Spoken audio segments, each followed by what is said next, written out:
Hallelujah hallelujah praise the Lord. आज हम वचन पढ़ने जा रहे हैं। वचन पढ़ने के पहले हम छोटी सी प्रार्थना करेंगे। हालेलुया। पिता परमेश्वर, आपका धन्यवाद है प्रभु जी, आज तक आपने हमें संभाल के रखा। पिता परमेश्वर, वचन पढ़ने के लिए प्रभु जी आपने हमें अनुग्रह दिया, और वचन सुनने के लिए परमेश्वर आपने अनुग्रह दिया। पिता परमेश्वर, जो भी परमेश्वर इस वचन को सुने परमेश्वर, वो सभी सोगुना फलों को लेकर परमेश्वर हमारे हृदय की जो भूमि है परमेश्वर, उस भूमि में परमेश्वर ये वचन परमेश्वर बो के बहुत सारा बड़ा पेड़ बन के परमेश्वर बहुत सारा फल लेकर आने के लिए परमेश्वर आपसे विनती करते परमेश्वर। परमेश्वर सभी को परमेश्वर अपनी पवित्र आत्मा की हजूरी से भर दीजिए परमेश्वर। पवित्र आत्मा की हजूरी जहाँ पे उतरनी चाहिए परमेश्वर, और जब परमेश्वर पवित्र आत्मा की हजूरी की तरह परमेश्वर हमारे अंदर जो भी परमेश्वर हमारे दुष्ट स्वभाव को परमेश्वर पवित्र आत्मा की आग भस्म करनी चाहिए, क्योंकि आपका वचन कहता है कि हमारा परमेश्वर भस्म करने वाली आग है। परमेश्वर हमारी सहायता कीजिए परमेश्वर, वचन को अपने हृदय में बसाने के लिए परमेश्वर आपसे विनती करते हैं परमेश्वर। इस प्रार्थना को यीशु के पवित्र और समर्थी नाम से मांगते हुए विश्वास करते हैं आपने हमारी प्रार्थना को सुना और उसको पूरा किया, आमीन। अभी हम वचन पढ़ेंगे।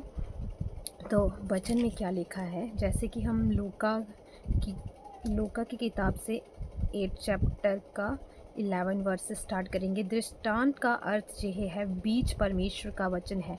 मार्ग के किनारे के वे हैं जिन्होंने सुना, तब शैतान आकर उनके मन में से वचन उठा ले जाता है कि कहीं ऐसा ना हो कि वे विश्वास करके उद्धार पाएं। चट्टान पर के वे हैं कि जब सुनते हैं तो आनंद से वचन को ग्रहण तो करते हैं, परंतु जड़ ना पकड़ने से वे थोड़ी देर तक विश्वास रखते हैं और परीक्षा के समय बहक जाते हैं। जो झाड़ियों में गिरा जे वे हैं जो सुनते हैं, पर आगे चलकर चिंता और धन और जीवन के सुख विलास में फंस जाते हैं और उनका फल नहीं पकता। पर अच्छी भूमि के वे हैं जो वचन सुनकर भले और उत्तम मन में संभाले रहते हैं और धीरज से फल लाते हैं।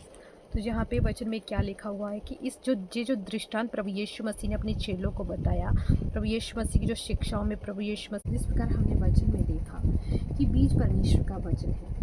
जो बीज है वो क्या है, परमेश्वर का वचन है। परमेश्वर का वचन जो हम सुनते हैं, जो बाइबल लिखी गई है जी, एक बीज के बराबर है। जिस प्रकार अगर हम आम का बीज लेके गुठली को बोएंगे तो उसमें से क्या निकलेगा, आम का पेड़ निकलेगा। पहले छोटा पेड़, उसके बाद बड़ा पेड़, और वो बड़ा पेड़ बन के फल लेकर आएगा और बहुत सारा फल लेकर आता है। कुछ पेड़ फल नहीं लाते हैं, लेकिन कुछ पेड़ जो हैं वो बहुत सारा फल लेकर आते हैं। उसमें हम छाया में बैठ सकते हैं और उसका कितना सारे फ़ायदे होते हैं आम के पेड़ के। उसी प्रकार जो परमेश्वर का वचन है जो एक बीज है।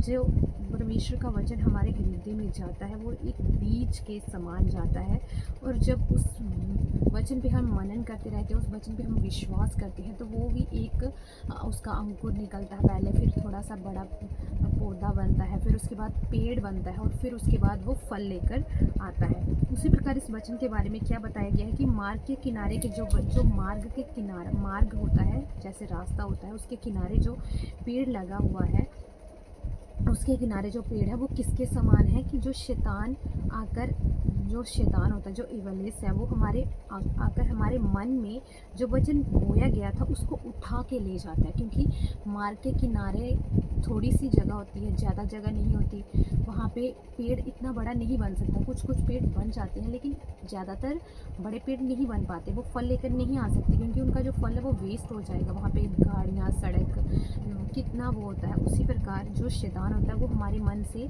जो मार्ग के किनारे का उसका जो वचन को वो उठा के ले जाता है, क्योंकि शैतान नहीं चाहता कि हम उस वचन के द्वारा हमारे अंदर विश्वास आता है, और विश्वास के द्वारा क्या है, हम उद्धार पा सकते हैं। और शैतान ऐसा नहीं चाहता, इसलिए वो उस वचन को उठा के ले जाता है ताकि हम उद्धार को प्राप्त ना कर सके। उसके बाद क्या कहा गया कि जो चट्टान के हैं वे सुनते हैं तो आनंद से वचन को ग्रहण करते हैं, पर जो चट्टान है, फर्श जैसे चट्टान है, पत्थर, उसके ऊपर जो वचन पड़ता है वो किसके समान है, जब हम वचन को सुनते हैं वो हमारे हृदय में पड़ जाता है, वो चट्टान के हृदय में पड़ जाता है, लेकिन हम उस टाइम आनंद मनाते हैं, आनंद से उसको ग्रहण कर लेते हैं। लेकिन वो जड़ जो है, पेड़ की जड़ होती है, वो उस चट्टान से जड़ नहीं बन पाती वहाँ पे, और थोड़ी देर तक हम उस विश्वास में बने रहते हैं। लेकिन थोड़ी देर के बाद क्या होता है, जब हमारे ऊपर परीक्षा आती है, ट्रिबुलेशंस आती है, उसके बाद क्या होता है कि वो जो वचन था, परीक्षा के समय हम बहक जाते हैं। परीक्षा के समय हमें लगता है कि हम विश्वास नहीं कर पाते, हम परमेश्वर के निकट नहीं जा पाते, हम परमेश्वर से प्रेम नहीं कर पाते, हम वचन नहीं पढ़ पाते, हम प्रार्थना नहीं कर पाते। उसी प्रकार हम वो जो चट्टान पे वचन था वो जड़ ना पकड़ने के कारण क्या होता है कि वो वचन भी वेस्ट हो जाता है। उसके बाद जो है वो क्या वचन है वो कि जो झाड़ियों में गिरा, जे वे हैं जो सुनते हैं पर आगे चलकर चिंता और धन और जीवन के सुख विलास में फंस जाते हैं, उनका फल नहीं पकता। झाड़ियों में जो वचन बोया गया था वो क्या है कि जीवन की चिंता, जीवन में हमें कितनी प्रकार की चिंता होती है कि हमें आज हमें कैसे, हमें घर पे क्या बनाना है, कैसे जॉब पे जाना है, जहाँ पे बच्चों को कैसे पढ़ाना है, बच्चों की फ़ीस कैसे देनी है, घर का गुजारा कैसे चलाना है। कई लोग गरीबी के श्राप में होते हैं तो वो क्या गरीबी के बारे में सोच रहे थे कि हम क्या पूरी ज़िंदगी गरीबी में ही निकाल देंगे। तो उसी जी, और कई लोगों के पास धन होता है तो वो धन के सुख विलास में कब कोई इधर पैसे उड़ा रहा है, कोई इधर जा रहा है, कोई शराब पी रहा है, कोई कपड़े ने कीमती कपड़े खरीद रहा है, वो ऐसे ही पैसे वेस्ट करते रहते हैं। तो उनका फल भी जो होता है वो क्या होता है, पकता नहीं है।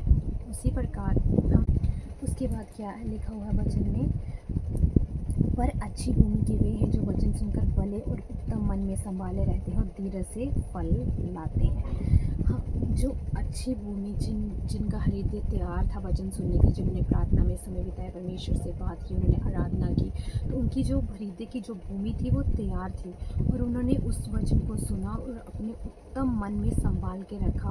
और वो जो फल है, जो फल आता है जो वचन के द्वारा, वचन जो बीज है वो छोटा पौधा होता है, फिर उसके बाद बड़ा पेड़ बनता है और उसके बाद क्या होता है, फल लेकर आता है। और उसके लिए हमें धीरज रखना होता है, हमें वेट करना पड़ता है, हमें परमेश्वर की हजूरी में बैठना होता है, हमें परमेश्वर से प्रार्थना करनी होती है, हमें परमेश्वर से बात करनी होती है, हर दिन परमेश्वर की हजूरी में बने रहकर हमें धीरज धरना होता है। परमेश्वर के वचन के द्वारा ही हमारे अंदर धीरज आता है और धीरज धरने के द्वारा ही हम क्या कर सकते हैं, फल लेकर आते हैं। जिस प्रकार यूसुफ जो था, उसने उसके भाइयों ने उसको वहाँ पे गड्ढे में गिरा दिया, फिर उसको मिस्त्रियों के पास बेच दिया और उसके बाद उसको पोतीफर के वहाँ पे गुलामी करनी पड़ी, उसके बाद उसको जेल में रहना पड़ा। उसने कितना धीरज धरा। अगर वो धीरज नहीं करता, परमेश्वर के वचन पे विश्वास नहीं करता, परमेश्वर पे कुड़कुड़ाता रहता, तो वो क्या राजा बन सकता था मिस्र का? वो नहीं बन सकता। इसी प्रकार जिस प्रकार में यूसुफ ने धीरज धरा, उसी प्रकार हमें भी धीरज धरना, हमें वचन पे बने रहना, हमें वचन पे विश्वास करना है।